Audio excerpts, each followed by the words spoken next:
cada ano a gente tenta ajustar a palestra ao acontecimento da hora, do momento. E este ano aqui nós conseguimos, depois de um trabalho bastante intenso, concluir, a professora Maria Sofia Aragão, concluir um trabalho sobre a educação, como ela será nos próximos 10 anos. O sindicato está essencialmente interessado em saber essa questão, mesmo porque daí virão os novos números de escolas, os novos números de alunos, todas as questões que nos envolvem do ponto de vista trabalhista. Logicamente que todas as questões que também nos envolvem do ponto de vista pedagógico. Mas nós também, enquanto entidade sindical, sempre estamos preocupados com a questão trabalhista. Isso é uma coisa que nós não podemos jamais abrir mão. É função da entidade a questão trabalhista. Mas o trabalho que a professora Maria Sofia fez, ela não só procura saber as questões trabalhistas, como o nosso enfoque foi essencialmente na linha da questão pedagógica. Porque nós estamos interessados em qual vai ser o comportamento que nós vamos ter em relação a número de postos de trabalho, caso nós tenhamos uma influência muito grande do que se refere à questão da eletrônica. Vale lembrar que em 1990 o número de bancários era 1 milhão no país. E hoje não chega a 300 mil bancários no país inteiro. Não é por causa da crise momentânea que nós estamos passando, é porque é uma crise que os bancários estão carregando enquanto categoria. Esse problema norteou a direção do Simpro para fazer esse estudo. O estudo está pronto, entregue. Eu espero que em mais umas 2 semanas, no máximo, ele já estará disponibilizado no site. Inclusive, para quem quiser fazer pesquisas na área educacional, defesas de mestrado ou até teses de doutoramento, penso honestamente que tem material ali muito bom e útil e fértil para fazer prospecções. Eu acho que é uma coisa bem legal. Vale a pena daqui a pouco dar uma olhada. Antes de chamar o nosso convidado de hoje, que obviamente não sou eu, devo sair daqui, né? Eu já estou achando que eu já estou fazendo a palestra. Fiquei com inveja dele, então eu vou fazer a palestra. De hoje a 15 dias, de amanhã a 15 dias, não de hoje, de amanhã a 15 dias, se eu estiver errado, alguém me corrija, por favor. Nós vamos trazer no sindicato o professor Fabrício Carpeginet, que é um poeta e autor de vários livros. Ele é um poeta gaúcho. Ele vem fazer uma palestra para nós sobre... Ele publicou recentemente um livro que chama Canalhas. Ele lançou aqui na Bienal. Então, ele vem de hoje a... Não é de hoje, é de amanhã. Quinta-feira, não a próxima, quinta outra, de 15 dias para frente. Então, vocês estão convidados. Estará no site do Simpro também, da mesma forma de inscrições que nós estamos fazendo aqui. O espaço lá é menor, tá bem? Então, um pouco mais de atenção. O professor Pierre está ali, amigo da gente, de velha data, é professor do curso Anglo Vestibulares, é autor, entre outros, desses 2 livros que estão colocados aí, e o enfoque que nós pedimos que ele viesse tratar refere-se exatamente ao tema que eu trouxe há pouco. Como é que vai ser o comportamento da educação e das novas tecnologias daqui para frente. Enquanto ele vem andando para cá, para o palco ali, vamos bater palma, vocês vão ver que é um professor mesmo. Ele fez questão, né? Ele fez questão de vir a caráter. Agora há pouco eu lembrava para ele que ele foi um dos fundadores como aluno da Universidade de Bolonha. Ele nasceu em Bolonha, né? A Universidade de Bolonha vai fazer 1000 anos, né? Então eu disse a ele exatamente isso. Caro Pierre, é um prazer enorme recebê-lo no Sindicato dos Professores, e a plateia é sua, como sempre. Bom trabalho. Ok, obrigado. Buona giornata. Grazie. Bom, boa tarde. Há alguns anos, uns 5, 6 anos atrás, eu fui homenageado pela Rede Globo no Dia dos Professores. No meio de uma aula, minha aula foi invadida pela Ana Maria Braga. Não sei se alguém chegou a assistir essa cena triste. E hoje, eu me sinto homenageado por ter sido convidado para conversar com vocês no Dia do Professor. E essa homenagem de hoje, para mim, é 1000 vezes mais importante do que a da Globo, com certeza absoluta. Eu comecei a dar aula com 18 anos. Tenho 65. Quando completei 60, fiquei muito feliz. Porque eu descobri que o Estatuto do Idoso prevalece sobre o da criança e do adolescente. Agora eu posso bater nos alunos, que não me acontece nada. É um sonho que eu acalentei durante toda a minha carreira. Mas, de qualquer forma, eu juntei, acho que um bocado de experiência. Eu gostaria de passar um pouco dessa experiência para vocês. Só no cursinho, eu já dei aula no fundamental, já dei aula no prézinho, já dei aula no colegial, dei aula em graduação, dei aula na pós-graduação da PUC, durante 4 anos, num curso de formação de terapeutas familiares. Mas, digamos assim, a minha maior experiência é no cursinho, né? Já tive, até hoje, 100.400 alunos. 100.400 provas vivas de que o sistema educacional brasileiro tem problemas seríssimos. Porque se não tivesse, não teria cursinho. Eu me sinto no cursinho, falo isso até no meu livro, como se eu fosse um médico que trabalha numa UTI especializada em atender vítimas de erros médicos. Ou seja, eu trabalho numa UTI educacional especializada em atender vítimas de erros educacionais. Erros educacionais que eu gostaria de colocar para vocês, porque são fáceis de serem corrigidos. Extremamente fáceis. Quando eu dava aula na PUC, para os terapeutas familiares, eu dava aula de teoria dos sistemas, né? Mostrar que a família é um sistema. Eu sempre dizia para eles, se você está perdendo o jogo, não mude os jogadores. Mude as regras do jogo. Se o sistema educacional brasileiro está doente, não precisa mudar os professores. Não precisa mudar os alunos e não precisa mudar as famílias. Tem que mudar as regras do jogo. Nós estamos jogando o jogo segundo as regras erradas. Partindo, inclusive, de princípios ou antiquados ou completamente equivocados.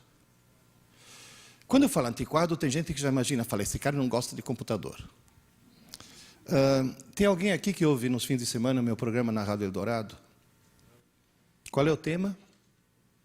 Computador. Certo? O primeiro computador que eu programei foi em 1967. Aliás, a primeira vez que foi publicado numa revista brasileira a listagem de um software pedagógico fui eu que fiz. Eu adoro o computador, usado de forma inteligente. Aliás, por falar em inteligência, quando escrevi o primeiro livro, o segundo, a editora cuspiu sangue para poder lançar hoje. Vocês têm o privilégio de ser os primeiros a ver esse segundo. Esse é dedicado à paz, o primeiro é dedicado a alunos, e o número 3, que eu prometo para vocês, para o começo do ano que vem, é dedicado a professores. Eu ia lançar hoje o dos professores, mas, sinceramente, não deu tempo. Quando lancei o primeiro, Aprendendo Inteligência, já levei cacetada. Chegou uma psicopedagoga para mim, sabe aquelas psicopedagogas bem arrogantes? Desde quando inteligência se aprende? Eu falei, no seu caso, nunca. Agora, no caso dos meus alunos, existe essa possibilidade. Antigamente, se achava que inteligência fosse uma questão de nascença, certo? Fosse uma questão genética. Tanto é que há estudos que mostram que filhos de pais inteligentes são mais inteligentes.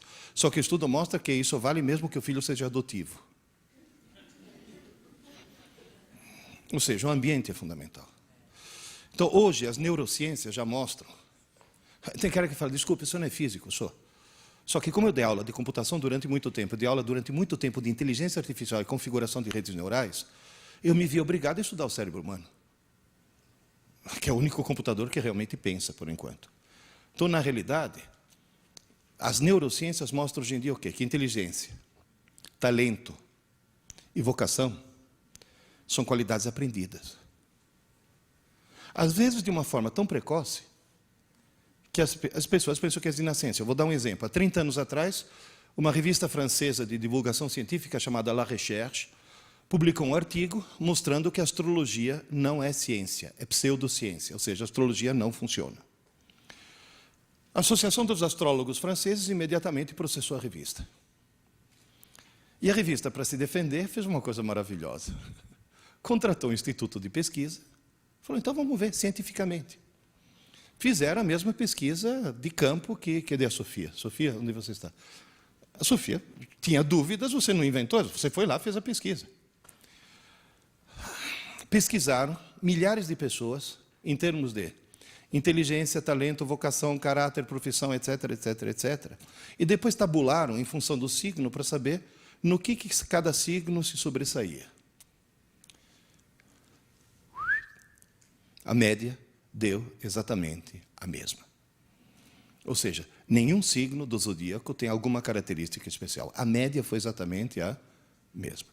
Sinto muito decepcionar as pessoas que acreditam em astrologia, mas esse estudo mostrou que a astrologia realmente não funciona. Teve uma vez uma mãe indignada que chegou para mim e falou, então por que o jornal publica horóscopo? Falei, aonde, minha senhora? Na página humorística, junto com as histórias em quadrinho. Eu leio horóscopo. Acho divertidíssimo. Leão. Cuidado com os falsos amigos. Precisa ser de leão para tomar cuidado com os falsos amigos. Mas nessa pesquisa surgiu uma coisa estranhíssima. Apesar de estar demonstrado que os signos não influem absolutamente em nada, os nascidos em Capricórnio, Aquário e Peixes mostraram ter um QI mais elevado do que os outros 9 signos. E tira esse sorrisinho dos seus lábios, que só os nascidos na França, em Capricórnio, Aquário e Peixes. Agora, por que os nascidos na França, em Capricórnio, Aquário e Peixes, têm um nível de inteligência mais elevado que os outros 9 signos? Simples. Capricórnio, Aquário e Peixes, dezembro, janeiro e fevereiro, inverno, faz frio. Faz muito frio. E na França os pais saem menos de casa e ficam mais tempo com o nenê. E só o fato do nenê ter tido mais assistência, mais estímulos, mais carinho, mais presença, faz com que ele se desenvolva intelectualmente mais que os outros. E é uma característica tão precoce, tão absurdamente precoce, que as pessoas acham que é de nascença.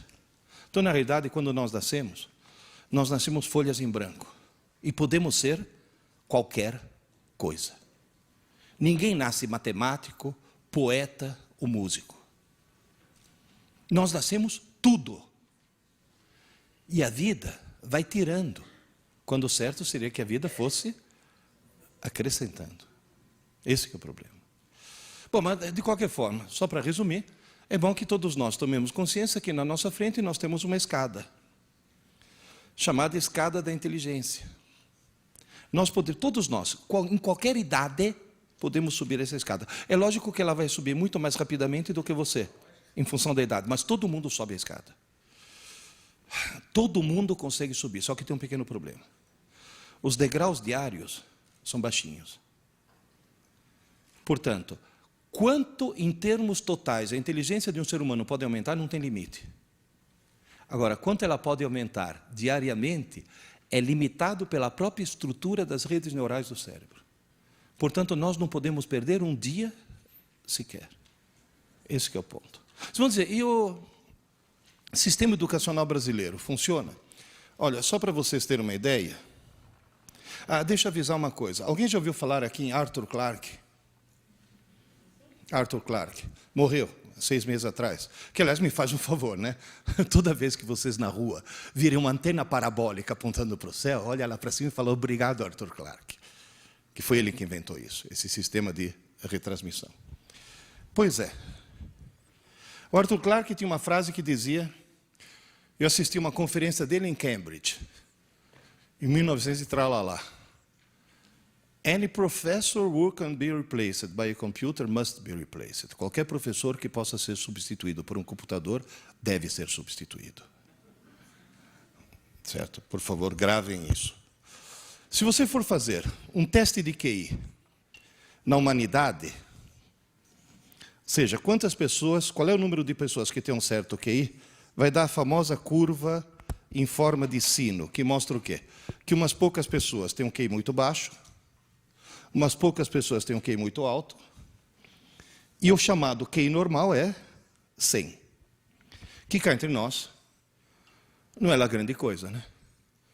Porque quem tem um QI 100 está acima de metade da população, mas está abaixo da outra metade.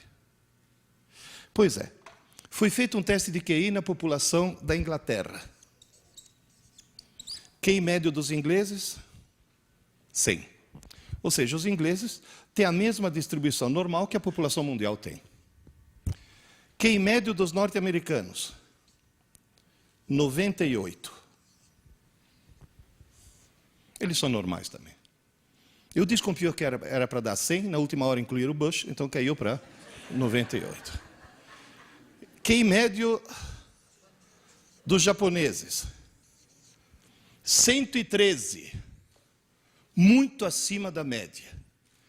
E, mais uma vez, tire esse sorrisinho dos seus lábios, que é só japonês do Japão que tem esse. QI médio dos brasileiros, 87. E não vou nem falar quem que eles incluíram na última hora. Agora, na realidade, o cérebro de um japonês, o cérebro de um inglês, o cérebro de um brasileiro, biologicamente são idênticos. Idênticos. Isso já mostra o quê? Que no Japão, a estrutura, o ambiente, deve fazer coisas que estimulem mais a subida da escada, e no Brasil nós, pelo contrário, estimulamos a descida. É só mudar as regras do jogo. E a escola brasileira, o que faz? Nada, porque a escola brasileira, a escola oficial que eu falo, nem sequer sabe que essa escada existe. Portanto, eu já vi pedagogas falar, não, temos que respeitar a inteligência de cada um. Isso, sua tonta. Respeita, porque aí cada um vai ficar parado no mesmo lugar, não vai sair do lugar. Porque as pessoas não percebem que tem que haver estímulo para que haja esse... As pessoas nem sequer acreditam que possa haver esse crescimento. Tanto é que quando foi feito o PISA, alguém já entrou no site lá para ver o resultado do exame PISA? PISA, 41 países. Em 2003 teve 41 países participando do exame PISA. Brasil inclusive. Jovens de 15 anos. Foram testados os vários tipos de inteligências, que, aliás, é palavra tabu, né, na pedagogia. Porque na pedagogia você fala competências e habilidades. Porque usar a palavra inteligência seria extremamente preconceituoso se a inteligência fosse uma coisa genética. Então foram medidos vários tipos de inteligências. Alunos brasileiros vindo de escolas públicas e boas escolas particulares. 41 países. 41 países. A melhor colocação num dos quesitos dos alunos brasileiros, aquela que eles se deram melhor, eles tiraram 4º lugar, de trás para frente. Nós somos antepenúltimo. Na maioria nós somos penúltimos. Inteligência matemática não. Nós somos os últimos. Decididamente os últimos. Toda manhã quando eu acordo, eu levanto os olhos aos céus e falo, obrigado, Senhor, por ter criado a Tunísia. Muito obrigado por fazer a Tunísia existir. Porque se não fosse a Tunísia, nós seríamos o pior sistema educacional do mundo. Então vamos fazer uma coisa? Vocês, nós, eu inclusive, somos os piores professores do mundo? Não. Os nossos alunos são os alunos mais burros do mundo? Não. Os pais dos nossos alunos? Bom, aí já... Agora, o que está errado são as regras do jogo. E a cultura, né? Por exemplo, quem é que está muito acima do Brasil? Os hermanos. Pero lo que hacen los argentinos, porque están tan arriba de nosotros? Simples. Por que tem muita gente chegando atrasado? Porque o trânsito de São Paulo é horrível. E por que o trânsito de São Paulo é... Não, tem gente que chegou adiantado porque acreditou no horário do Windows. Agora, que mudou o horário de verão antes da hora. Agora, por que o trânsito de São Paulo é horrível? Porque só na cidade de São Paulo tem mais veículos do que na Argentina inteira. Que não é nenhum motivo de orgulho. Vamos para a Argentina? Só na cidade de Buenos Aires tem mais livrarias do que no Brasil inteiro. Eu repito, só na cidade de Buenos Aires tem mais livrarias do que no Brasil inteiro. Estudante argentino lê. Estudante brasileiro assiste Malhação.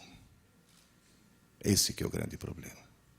Essa já é uma regra do jogo que nós temos que mudar. Você vai dizer, professor, ao longo de toda a sua experiência, quais são os 3 grandes problemas que você identificou ao longo da sua carreira?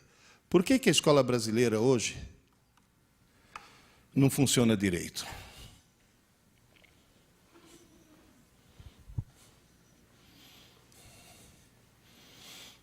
Hoje o aluno se sente no direito de conversar durante a aula. Você chama a atenção de um aluno? Se você chamar a atenção meio rudemente, você corre até o risco de ser processado. Há alguns anos eu fiz uma besteira. Aqui perto abriram um colégio novo. E um amigo meu falou, Pierre, abriu um colégio novo, eu sou diretor, você vai ser um dos nossos professores. Eu falei, desculpe, não tenho tempo. Você vai dar aula um ano só para dar o pontapé inicial. Eu falei, desculpe, não tenho tempo. Pierre, você não consegue uma manhã por semana? Eu falei, não tenho tempo. Pierre, o dono do colégio vai ficar muito decepcionado. Ele já tinha reservado para você uma manhã por semana, $3.000 por mês. Falei, quarta-feira. Quarta-feira, lembrei agora que tem um... Olha, gente, como me arrependo. Sabe, eu ia dirigindo para essa escola, pensando assim, há 65 milhões de anos, um pequeno cometa, não era nem muito grande, caiu no México, conseguiu extinguir todos os dinossauros. Não podia cair uma pedrinha nesse colégio para extinguir esses desgraçados, para não ter que dar aula para esses caras. Porque vocês vão dizer, no cursinho não tem problema. No cursinho eu tenho salas de 200 alunos, nunca precisei botar um aluno para fora de sala. É lógico. Eles perceberam que jogaram na lata do lixo 7 anos de escola, estão tentando recuperar em 10 meses. Esse que é o problema. Você imagina, no meio de uma aula, ter que parar a aula e falar, vocês duas aí, dá para parar? Sabe o que eu escutei? Professor, a gente estava só conversando. Falar, como só conversando, sua pequena imbecil? Quem falou que durante uma aula você pode conversar? Professor, o senhor está estressado. Não é essa a reação? No meio de uma aula, eu estou dando aula de física, estava todo mundo prestando atenção. Falei, Deus existe, né? E de repente, olha, assim, tem uma menina lá no fundo assim. Falei, filha, se liga, vai, presta atenção você também. Professor, hoje não dá, estou na fossa. Falei, você está o quê? Professor, estou na fossa, meu namorado me largou. Falei, fez bem. Fez bem, porque se teu namorado não tivesse largado, você corria o risco de casar com ele, ter filhos e propagar o gene da estupidez gerações afora. Porque alguém que assiste aula assim não pode se reproduzir. Você vai poluir o pool genético da humanidade. Alguém que assiste aula assim tem que chamar o veterinário e mandar castrar. Essa foi... Acabou de... Está quentinho da gráfica ainda, né? Esse é o lançamento de hoje. Queridas e queridos, restabelecer a autoridade e o prestígio do professor, isso é fundamental. E o estudo mostra exatamente isso. O professor volta a ter autoridade, o professor volta a ter prestígio, o sistema educacional vai continuar sendo a porcaria que é. É simples. Levanta a mão quem se lembra de quando criança, ficar de pé quando o professor entrava na sala. Como dizia Osmar Santos, por que parou? Parou por quê? Qual foi a gênia da educação que chegou à conclusão que não está mais na moda levantar? Porque é um sinal de respeito. Você sabe por que eu dou aula? Hoje é lógico que é o dia do professor, mas eu só dou aula de avental. Por quê? Você já viu o padre rezar missa de bermuda? Não, né?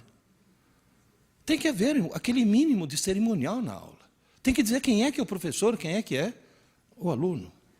Tem que resgatar esse tipo de coisa. Eu sempre digo, exagerando um pouco, obviamente, que a escola vai voltar a ser uma boa escola quando o professor puder voltar a chamar o aluno de idiota.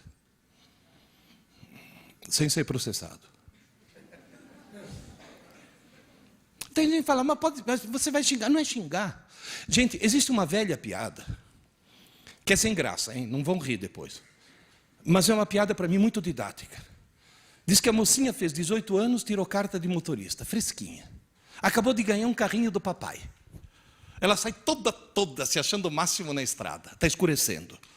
De trás do morro tem uma curva, sai um carro que acende a luz baixa. Ela acende a luz baixa para mostrar que ela também tem. Aí o carro acende a luz alta, ela acende a luz alta. O carro passa por ela e grita, vaca! Ela grita, corno! Faz a curva e bate na vaca que estava no meio da estrada. Ou seja, às vezes você pensa que a pessoa está te xingando e a pessoa está tentando ajudar. Por isso que eu falo para os meus alunos, se eu te chamo de idiota, isso não é insulto, é um diagnóstico. Que é o primeiro passo para a cura. Gente, antigamente, o pai chegava para a professora primária, falava, professora, cá está meu filho, estou te entregando meu filho. Você faz esse menino aprender a ler, escrever e fazer conta. E se ele aprontar, você fala comigo que eu enquadro o moleque, tá? Não era isso?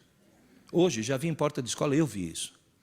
A mãe chegar para a filha e falar, agora você vai assistir a aula dessa bruxa, e se ela te encher o saco mais uma vez, você fala comigo que eu vou enquadrar, ela vai perder emprego na porta da escola. Então, essa inversão de valores. Gente, eu estou cheio de escutar aluno que vira para mim e fala, ô Pierre, você só dá aula ou também trabalha?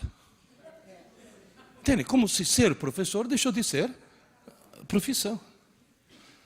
E vou dizer mais. Agora vamos falar em termos trabalhistas. Professor, ganha bem ou ganha mal? Poderia ganhar melhor sem que isso implicasse nenhuma despesa adicional por parte do patrão?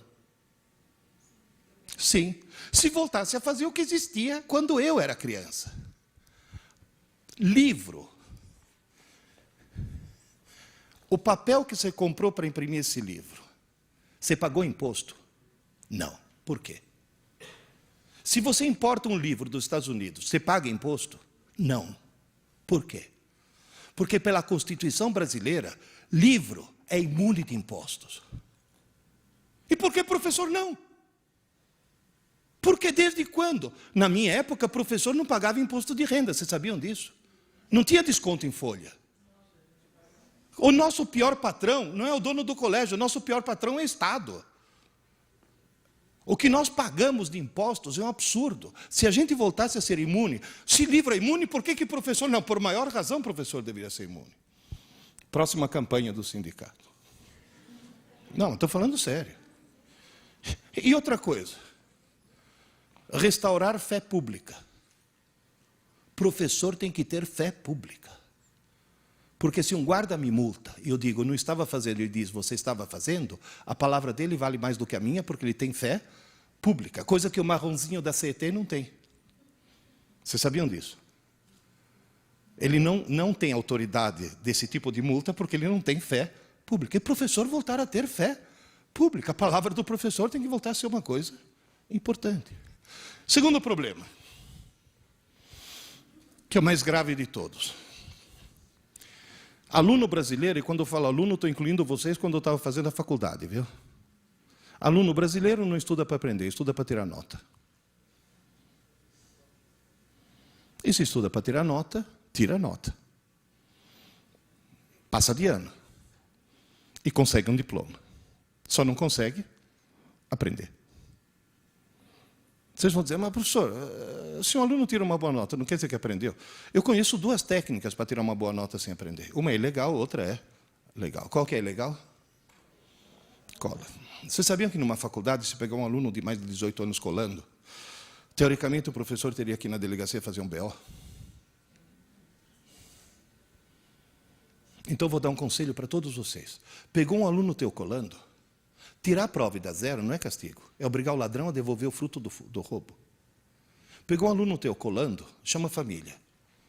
Teu filho tentou roubar. Segunda vez suspende. Terceira vez expulsa. É maçã podre. Porque se deixar alguém nessa idade colar, quando crescer vira o quê? Senador. Tá certo? Nós temos que cortar o mal pela raiz. Olha, o ACM lá, o Antônio Carlos Magalhães, na hora que foi ver o resultado, eu não estava colando. Qual é a segunda técnica para tirar uma boa nota sem aprender? E sem colar. A escola marca uma prova na quinta-feira pela manhã. Quando é que um aluno normal começa a estudar? Na quarta-feira não é normal. É alguém que tem visão a longo prazo. E um aluno que planeja o futuro. É o chamado aluno lungimirante. Quarta-feira ele fala, mãe, me acorda meia hora mais cedo. Ou na própria quinta-feira. Professora, posso estudar na sua aula que eu tenho prova na aula seguinte? Vocês já ouviram frases assim? Alguém poderia me dizer por que alunos do fundamental, do médio, da graduação e da pós-graduação e do doutorado, por que todo mundo estuda o mais em cima da hora possível? Para não dar tempo de esquecer. E se tiver tudo fresquinho, tira a nota. E depois? Que grande e gigantesca palhaçada é o nosso sistema educacional. Eu sempre falo que o nosso sistema educacional tem duas desgraças. Uma é calendário de prova. Porque aí o cara estuda para prova. Não. E a cultura. Eu já vi mãe falando, ô filho, desliga esse videogame, menino, vai estudar, você tem prova amanhã. Essa mãe acha que está ajudando o filho. Essa mãe está cometendo um crime hediondo. Essa mãe devia ser presa sem direito à fiança. Essa desgraçada está arruinando a vida do filho. Porque está induzindo o filho a estudar, porque tem prova. E mesmo a gente comete esse erro. Presta atenção, isso vai cair na prova. Vocês percebem a distorção? A enorme distorção? Terceiro problema. Somos um país de analfabetos funcionais. Somos um país de analfabetos funcionais. Ou seja, nós somos um país em que, teoricamente, o índice de analfabetismo é baixo. Mas na hora que você vai checar, você descobre que nós temos um monte de pessoas que sabem transformar letras em sons, mas não em ideias. Gente, vou dar um exemplo de analfabetismo funcional, aproveitando que você está aí. Quando eu casei com a tua mãe, era meu filho. Quando eu casei com a mãe dele, ela chegou para mim e falou, sabe, meu avô é velhinho, estou quase, está no fim da vida, coitado. Eu queria dar o último prazer para ele. Falei, qual? Ele é um daqueles judeus que fugiram da Europa nas perseguições. E o sonho dele é ver a neta casar na sinagoga. Você casaria na sinagoga? Eu falei, claro que sim. O patrão é o mesmo. Só muda aqui embaixo quem cobra os 10% de comissão. Vamos lá. Aí eu cheguei para o rabino, Sobel, você me casa na sinagoga? Ele falou, Pierluigi, Sobel, aquele das gravatas, aquele que enlouqueceu. Pierluigi, eu vou te casar na sinagoga se você souber ler um reza em hebraico. Tá bom, negócio fechado. E lá peguei. Aleph, Beit, Gimel, Dalet, foi embora. Na hora da cerimônia, agora o noivo vai ler um reza muito importante. Eu peguei. Baruch atah Adonai Eloheinu melech haolam shelo asa isha. Muito bem, Pierluigi. Aí eu falei, ainda bem que ele não me perguntou o que eu li. Porque o que eu sou em hebraico? Analfabeto funcional. Eu sei transformar letras em sons, mas não em ideias. Tanto é que quando fui contar essa história, eu decorei a frase de tão traumatizado que eu fiquei. Né? Fui contar essa história para o Asaf, lá do ângulo, ele foi criado em Israel. Ele fala hebraico fluentemente. Contei para ele, ele falou, Pierluigi, você tem uma pronúncia boa, eu entendi tudo. Eu falei, que bom, você entendeu tudo, eu não entendi.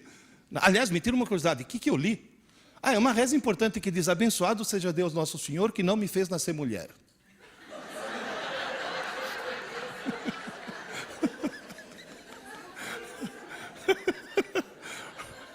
Bom, mas para mim está sendo útil. É que quando eu dou aula, chega uma aluna e fala, professor, posso sair? Estou com cólica. Eu falei, pois não, filha. E lá dentro eu penso, Baruch atah Adonai. Mas, de qualquer forma, nós temos um problema terrível. Professor, quais são as causas disso tudo? O que está acontecendo? Por que nós viramos, por exemplo, um país de maleducados? É o péssimo hábito que existe nos lares brasileiros e você tem que falar com os pais dos teus alunos e com vocês mesmos para acabar com essa maldita mania de deixar a televisão ligada o tempo todo. Porque a televisão ligada o tempo todo me permite o quê? Nesse momento está o Jô Soares tentando falar comigo. Eu dou as costas para ele e começo a conversar com você sobre um assunto completamente diferente. E nós dois estaríamos sendo extremamente mal educados se ele estivesse aqui em carne e osso. Mas como ele está numa TV, virou o quê? Um zum, zum, zum. O brasileiro se acostumou a ter um zum, zum, zum no fundo. É o zum, zum, zum o tempo todo. Onde quer que você vá, tem um televisor ligado. Zum, zum, zum, zum, zum, zum, zum, zum. Outro dia eu fui fazer uma palestra na FIAP, auditório no 8º andar. Peguei o elevador. O que tinha dentro do elevador? Televisor. Com propaganda das Casas Bahia. É o zum, zum, zum o tempo todo. Quando a Rede Globo não transmitia 24 horas por dia, aquele chiado da madrugada, sabe aquele chuvisco? Tinha 10 pontos no Ibope. A televisão ligada o tempo todo. Você deixa na tua casa, na cozinha, o liquidificador ligado o tempo todo? Não, de repente dá vontade de fazer uma vitamina, já está ligado. Quer dizer, então a televisão, o estado normal de um televisor é desligado. Vocês estão rindo? Entrei na internet, www.thinkgeek.com, $8,99. Você está rindo, né, Sofia? É o controle remoto ninja. Desliga qualquer televisor do mundo. Esse daqui do restaurante aqui do lado, só consegui emudecer ele, mas se eu tivesse ficado mais um pouco, eu tinha conseguido desligar. Eu estou no hotel, tomando meu café da manhã, alguém tentando me vender o carnê do baú da felicidade. Ah, não. Não, e o gozado é a reação dos outros hóspedes. Eles não percebem que o televisor foi desligado, mas percebem que sumiu o quê? O zum, zum, zum. Aquele zum, zum, zum de fundo. Outro dia, eu moro numa chácara, pedi para o meu caseiro me ajudar a fazer compra no Carrefour, que era muita coisa. No meio das compras, bateu fome. Eu fui comer um sanduíche com ele, enquanto nós dois sentamos com o nosso sanduíche refrigerante, e na parede, obviamente, tinha a Globo, né? Eu peguei o ninja aí. Aí o Marcelo começou a rir muito. Falei, Marcelo, você nunca viu isso? Falei, isso daqui eu já vi. Eu nunca vi isso. Eu olhei do lado, tinha um cara com um sanduíche já mordido, olhando para a TV apagada assim. Gente, imóvel. Aí eu peguei o ninja, liguei a TV de novo, ele voltou a comer. Gente, o cara deu um pause na vida. Tirou zum, zum, zum, parou de viver. Voltou zum, zum, zum, voltou a viver. Então posso pedir um favor? Hoje, quando você chegar em casa, começa por vocês. Desliga a TV. Está ligada? Desliga. Ai, não posso mais assistir TV. Claro, mas liga na hora que você quer. E depois desliga quando termina o teu programa. Ai, hoje é o último capítulo de Dupla Face, ou coisa desse tipo. Tá bom. Aqui, ó, não tinha uma novela assim? É? Duas Caras, isso. Oh. Sim, é mesmo. O conceito é o mesmo, vai. Agora o que é? A predileta, a preferida, a favorita. Hoje é o último capítulo. Que horas começa? Às 9. Que horas termina? Às 10. Liga a TV às 9 e desligue às 10. Porque aí você assiste o que você quer, senão você assiste o que eles querem. Televisor está transformando os brasileiros em mal-educados. Todos nós estamos ficando mal-educados. Esse é um problema que dá para resolver. E dá para resolver restaurando o prestígio do professor. Principalmente isso. Qual era o segundo problema? Estudar para a prova. Por que as pessoas estudam para a prova? Porque as pessoas têm dentro do crânio uma coisa maravilhosa chamada cérebro, o melhor computador do mundo. Só que veio sem manual de instruções. E as pessoas não sabem usar. Para não ficar agora aqui com... Eu não vou querer dar uma aula de neuropedagogia para vocês. Então, para simplificar, eu vou fazer uma metáfora. Aprender é escrever no cérebro. Tudo bem? Aprender é escrever no cérebro. Só que em cada região você escreve de uma maneira diferente. Naquela região azul, cerebelo, aquele que fica na base do crânio, é como se você pegasse um formão e um martelo e fosse cavando letra após letra na pedra. Você tem uma laje de pedra e fica com um formão e martelo batendo e cavando letra após letra. Demora para escrever, não demora? Agora, qual é a vantagem? Depois que você escreveu, você não apaga nunca mais. Está claro isso? Levanta a mão quem levou algum tombo para aprender a andar de bicicleta. Certo. Quem não levantou a mão não sabe andar de bicicleta. Por que todos nós levamos algum tombo? Porque foi muito difícil escrever no cerebelo a habilidade de andar de bicicleta. Agora você vai ficar 30 anos sem subir numa bicicleta. A hora que você subir, o que vai acontecer? Você sai andando. Você sai pedalando. Foi difícil escrever, mas você não apaga nunca mais. Então você pode dizer, eu aprendi a andar de bicicleta. Um dia eu estava atravessando a Avenida Paulista, de carro, com o teu irmão. Você é o 4.2, era o 5.2. Estava com o teu irmão. Era ele. Que chegou e falou, pai, o que está escrito no alto daquela igreja? Eu falei, aonde? O que é aquele? Deo in honorem sancti Aloisii. O que é isso, pai? Eu falei, é latim, filho. E você sabe o que está escrito? Eu falei, deixa eu ver. Deo, terminação O é dativo, objeto indireto. In honorem acusativo. Sim, in rege acusativo. Sancti Aloisii é genitivo. Aí está escrito, filho, que essa igreja foi construída para Deus em honra de São Luís. Ele me olhou de uma forma muito estranha. Falou, pai, você não é professor de física? Eu falei, sou. E você sabe latim? Aí eu expliquei para ele, filho, quando eu tinha a tua idade, 14 anos, latim era uma das matérias da escola, que infelizmente algum imbecil de Brasília resolveu tirar, certo? E, portanto, quando eu tinha a tua idade, eu aprendi latim. Aí virou para mim e falou, nossa, pai, mas faz tanto tempo. É que para os nossos filhos nós não nascemos, nós somos fundados, né? Então, nossa, pai, mas faz tanto tempo. Eu falei, filho, eu não falei que me ensinaram latim. Eu não falei que eu tive aula de latim. Eu falei que eu aprendi latim. E quando se aprende para sempre. Em que idioma eu estou falando com vocês? Português. Eu aprendi a falar português com 12 anos. Eu tenho 65 e estou falando português até hoje. Moral da história, eu aprendi a falar português. Aprendi a aprender para sempre.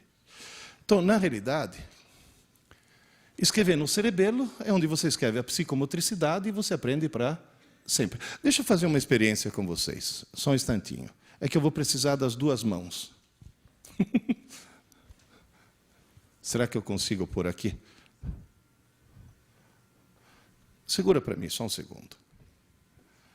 Todos vocês, por favor, levantem a mão direita. A direita é de lá, hein? Sim, porque já vi gente descobrir assim. Aqui está, é a direita. Vocês nunca viram isso? O senhor vira a direita. Levanta a mão direita, segura o nariz. Com a direita. Eu estou usando a esquerda porque eu sou espelho, né? Agora, com a outra mão, segura a orelha. Conseguiram? Agora, bate assim. Agora, levanta a mão esquerda. Segura o nariz. Com a outra mão, segura a orelha. Bate. Vocês entenderam?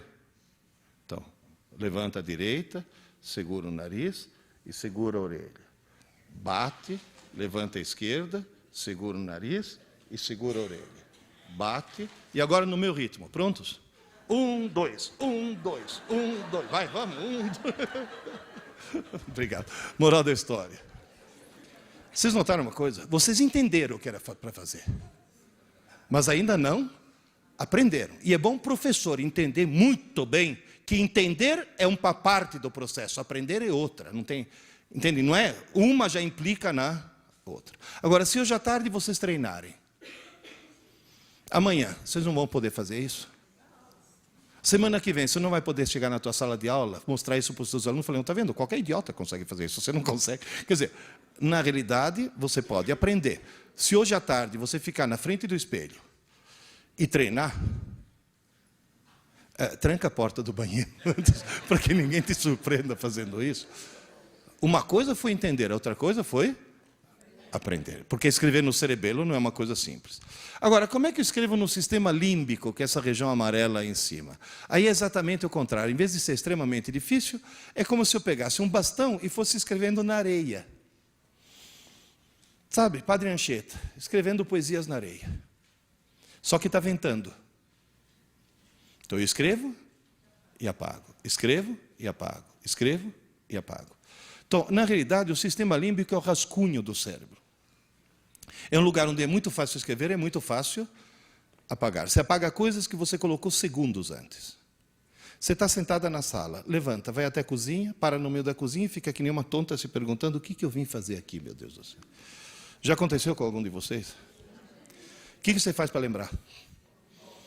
Não adianta buscar inspiração na geladeira, você é obrigado a voltar. E nesse momento, você diz, eu tenho sérios problemas mentais. Por favor, tomem consciência de que dentro da cabeça de cada um de nós, inclusive dos nossos alunos, mora um idiota. Essa é a parte idiota do cérebro. Não, realmente. É a primeira que acorda pela manhã. Vocês já notaram quanta besteira você faz de manhã cedo? Num dia muito frio, eu vi esse cara pular de um beliche e calçar 2 meias no mesmo pé. Ele calçou uma, depois ficou pulando, quando achou outra, em vez de calçar no pé descalço, calçou no pé que já tinha a meia. Qual é a desculpa? Eu estou sonado. Não é que está sonado, é a parte idiota do cérebro que funciona assim. Gente, eu já vi gente fazer... Eu já vi um colega meu, Renato, atendeu o telefone no controle remoto da TV. Eu, de manhã cedo, olha quem está falando. Eu já escovei os dentes com hipoglós. Alguém que chega a esse extremo tem problema, certo? Agora, você sabe qual é a boa notícia? É que lá no córtex, naquela outra região, dentro de cada um de nós, mora um gênio. Mas mora um gênio mesmo. Só para vocês terem uma ideia, quando eu dava aula de inteligência artificial na engenharia da computação, nós fizemos um cálculo.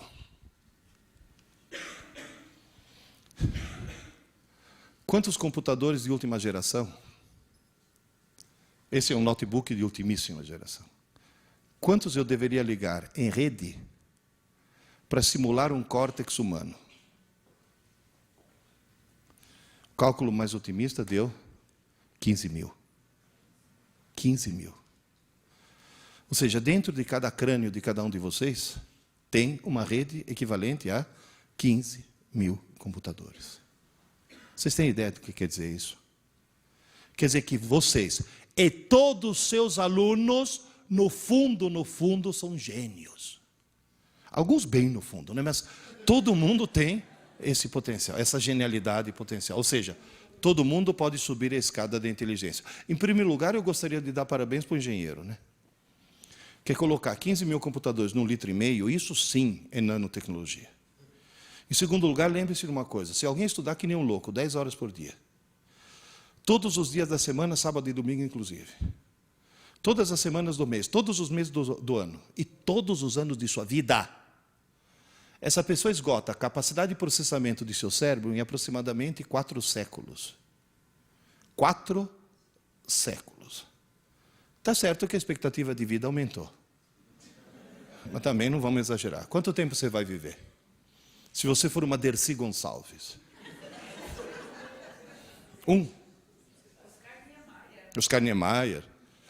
Eu pretendo morrer aos 96 anos baleado por um marido ciumento. Esse é o meu projeto de vida. Agora, 4 séculos significa o quê? Que todos nós vamos morrer com pelo menos 3/4 da inteligência que ele nos deu ainda a ser desenvolvida.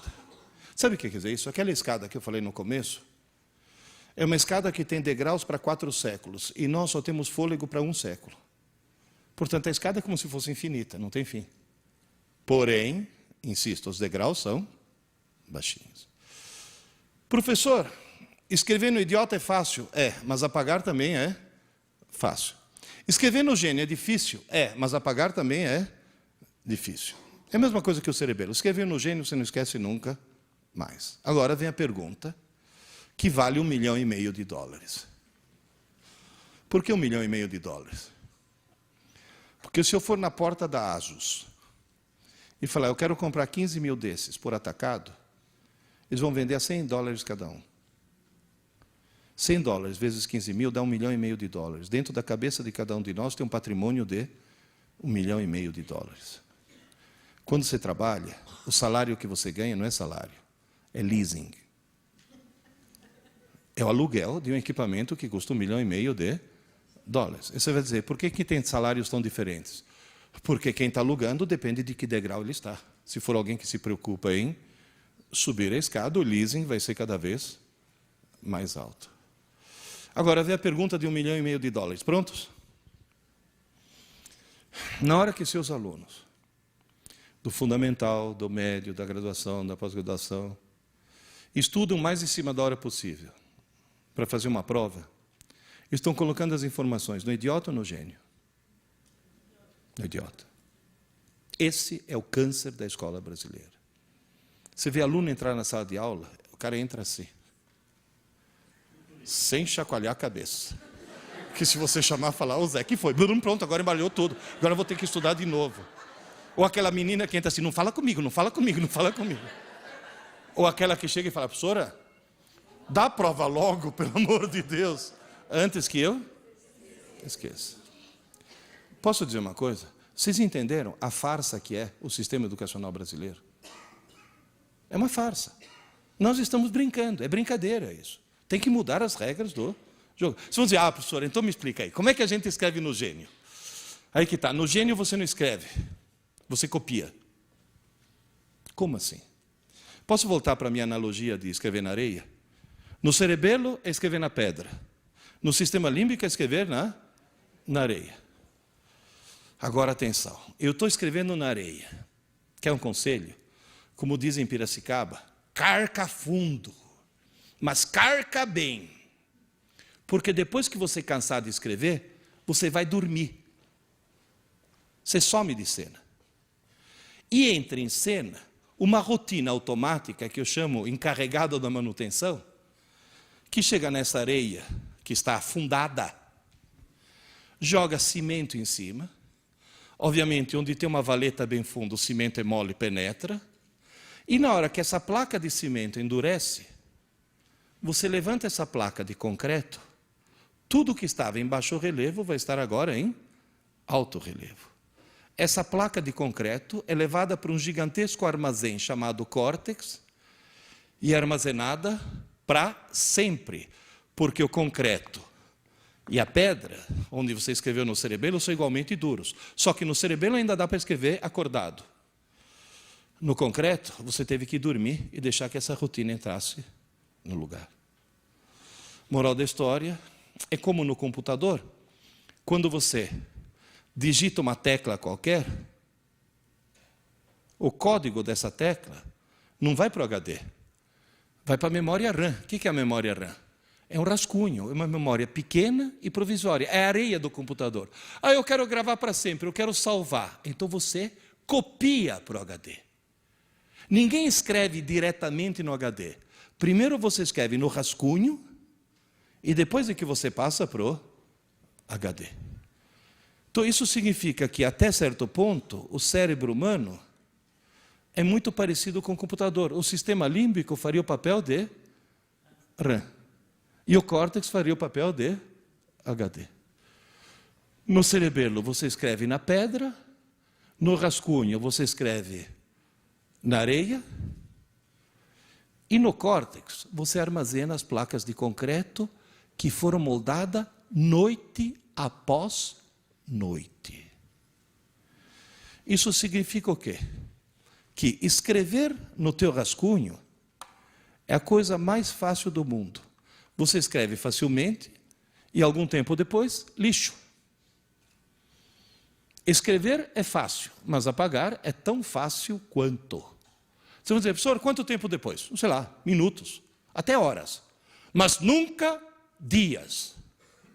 O que está escrito na areia pode durar minutos, pode durar horas, mas nunca dias. E esse que é o grande equívoco, porque quando dura horas, o cara está com a informação aí, olha lá, está disponível, olha lá, está disponível, qual é a sensação que o cara tem? Que esteja disponível para sempre. E no dia seguinte, o famoso, como era mesmo? Como é que se escreve no córtex? É que eu estou sem mousepad aqui, não é que eu estou sem pontaria, não estou bêbado. No córtex, você escreve pegando uma rede neural, desligando alguns neurônios e ligando outros. Você muda o circuito do cérebro. E mudar o circuito do cérebro com o cérebro acordado é a mesma coisa que trocar o pneu do carro com o carro em movimento. Ninguém consegue. Na Fórmula 1 tenta às vezes, mas atropela o mecânico. Se você quiser trocar o pneu do carro, quiser fazer a manutenção, primeiro você para o carro, depois você troca o pneu. Moral da história, durante o dia, todas as informações que entram no teu cérebro entram no rascunho, na areia. Só que como o rascunho é pequeno, quando está entupido, a reação é sono. Quando chega à noite, aquele famoso... Não é corpo cansado. Corpo não sente sono. Aquele... É cérebro entupido. É o cérebro falando, pelo amor de Deus, Desliga esse troço que eu preciso fazer manutenção. Aí o que você faz? Dorme, obviamente. Você vai dormir para que entre o cara da manutenção. Na hora que você dorme, a atividade elétrica do teu cérebro cai quase a zero. Nesse momento você tem que ir de alcachofre em coma. Depois, de repente, começa uma atividade muito intensa.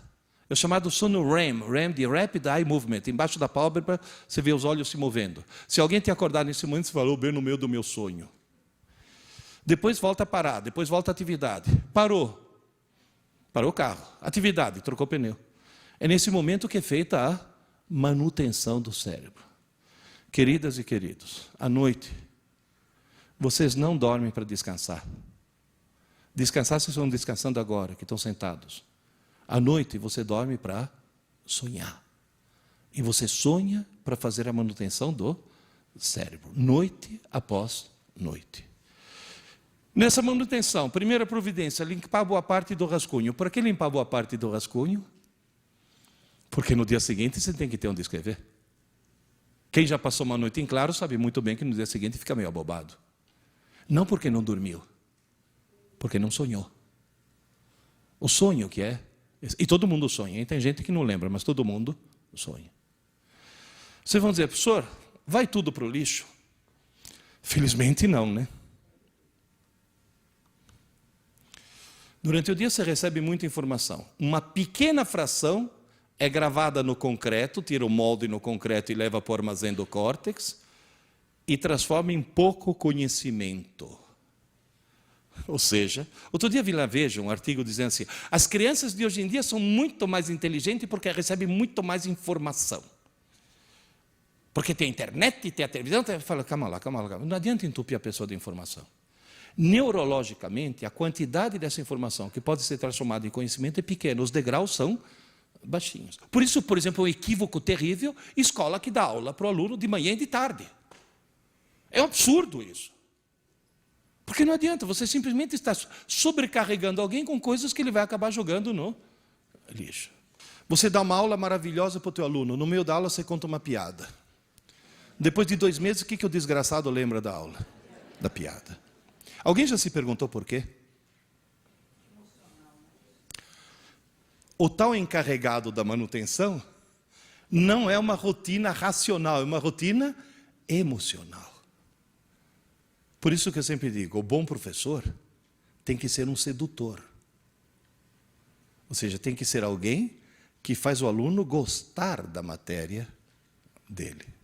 Porque aí a parte emocional é muito importante. Agora, por que a piada ficou gravada? Porque o cara está assistindo a aula escrevendo de leve. Ainda se por cima, se for alguém que assiste Malhação, se sente no direito de conversar com o vizinho. Aliás, outra coisa, sindicato. Abaixo-assinado de todos os professores desse país, para a Rede Globo, pedindo para a Malhação parar de fazer apologia do mau aluno, porque o herói de Malhação é o mau aluno. O exemplo que eles dão de herói, de cara bacana, de cara popular, é o mau aluno. Essa é outra coisa terrível. Mas o cara está escrevendo de leve. De repente alguém conta uma piada. Afunda. Depois volta a escrever de leve. Quando chega a noite, a placa de concreto é ilegível. O cara escreveu de leve. Mas a única coisa que foi afundada foi a piada. Tanto é que tem muito professor que, infelizmente, ao descobrir que a rotina é emocional, e ao partir do princípio que nem toda emoção é positiva, usa aquela velha técnica com a qual eu discordo. Né? Comigo ninguém passa! E o cara, coitado, está afundando. Que eu sou contrário a esse tipo de coisa. Né? O professor, apavorante.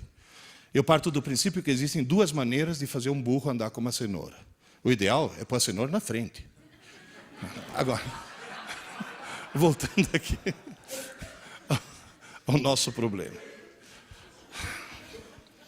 Como é que eu faço para que hoje à noite, até as aulas, sejam gravadas na memória permanente? Agora eu vou contar uma historinha para vocês. Por favor, não tomem isso como marketing, mas é uma realidade que eu vivi durante quase 40 anos. Há 60 anos atrás, 4 engenheiros 4 engenheiros. Simão Feigenbaum, professor de Química, já falecido. Carlos Marmo, professor de Desenho, já falecido.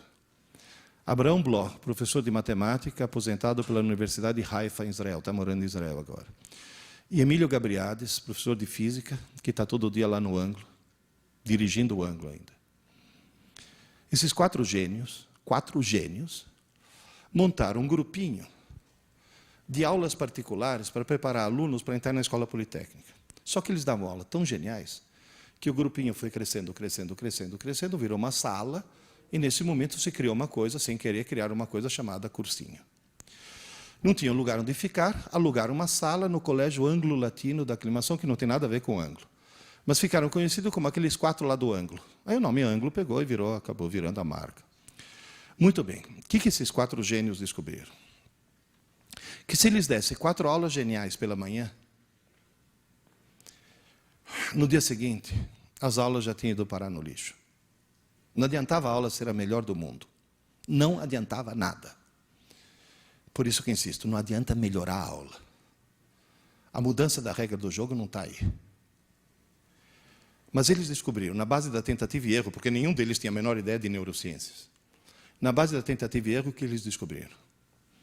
Que aquelas aulas que foram dadas pela manhã, de tarde, no mesmo dia, antes que se passe uma noite de sono, fossem reforçadas por exercícios de aplicação, que seria, dentro da minha analogia, escreveu de leve na aula, e depois à tarde, na hora de fazer a tarefa, afunda aquilo que estava de leve, para que saia um bom alto relevo no concreto, não só aquela aula ia durar até o dia seguinte, como ia durar para sempre. Levanta a mão aqui quem foi meu aluno. Se lembra qual é o lema do ângulo? Aula dada, aula estudada. No mesmo dia, antes que se passe uma noite de sono. Aula dada, aula estudada. Só que, muito tempo depois, para ficar mais óbvio e mais explícito, eu acrescentei a 5ª palavra. Aula dada, aula estudada. Hoje. Antes que se passe uma noite de sono. Então, dentro das mudanças da regra do jogo que eu estou pedindo aos professores, você dá aula de matemática numa turma, segunda e quinta. Na segunda-feira você dá uma aula importantíssima, passa uma tarefa que, aliás, observação, é um crime qualquer professor dar uma aula que não venha seguida de uma tarefa. Porque qualquer aula que não tem exercícios de aplicação depois é uma aula inútil, é uma aula que vai ser jogada no lixo. Está bem claro isso? Você dá aula segunda e quinta, na segunda-feira você passa uma tarefa e diz, pessoal, a tarefa é tão importante, mas tão importante, mas tão importante, que eu vou cobrar. Coisas terríveis acontecerão com quem não me entregar a tarefa. Só que a outra aula dele é quando? Quando é que o cara faz a tarefa? Ou quinta de manhã, sentado na escala, copiando de um CDF. Não é isso? Quando a tarefa, para ter efeito, devia ter sido feita quando? No mesmo dia. Portanto, o truque qual que é? A regra do jogo básica. Faça seus alunos estudar pouco, mas todo dia. Convença os pais dos seus alunos a fazê-los estudar pouco, mas todo dia. Aquela mãe devia falar, filho, desliga esse videogame e vai estudar, menino, você teve aula hoje. Você teve aula hoje, não você tem prova amanhã. Professor, funciona. Vocês têm boa memória? Qual é a bandeira que estava no topo? Finlândia. Na hora que o Ministério da Educação descobriu que a Finlândia é o melhor sistema educacional do mundo, e aliás até o que era nosso secretário da Educação, aquele lá, o Clodovil da Educação, como é que chama?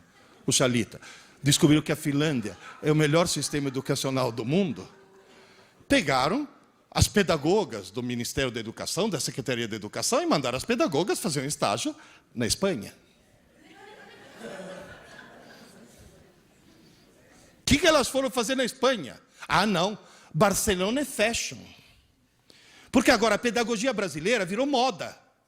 Porque, não, Montessori não, filha, Montessori saiu da moda. Agora é Piaget. Daqui a pouco Piaget? Não, Piaget era outra estação, agora é construtivismo. Agora vai para Barcelona lá, que é o top do top. Gente, vamos parar de tentar descobrir novas maneiras de ensinar e vamos tentar resgatar as velhas e boas maneiras de aprender. Porque o fundamental é o aluno aprender, não é como a gente ensina. Ai, agora é lousa digital, lousa eletrônica. Para com isso. Para com isso. Vê teu aluno quando está sozinho. Porque é o momento em que ele está sozinho que funciona. Eu fui para a Finlândia, porque eu estou desconfiado da Finlândia faz muito tempo. Eu fui para a Finlândia há tanto tempo, mas há tanto tempo, que eu tive dificuldade para passar na fronteira, porque a Rússia ainda era União Soviética. Para vocês terem uma ideia de há quanto tempo eu fui lá. Bom, em primeiro lugar, eu aconselho todo mundo a nunca ir para a Finlândia no inverno. É muito deprimente. O sol nasce às 11 horas da manhã e se põe às 2 da tarde. Você imaginou coisa mais deprimente que isso?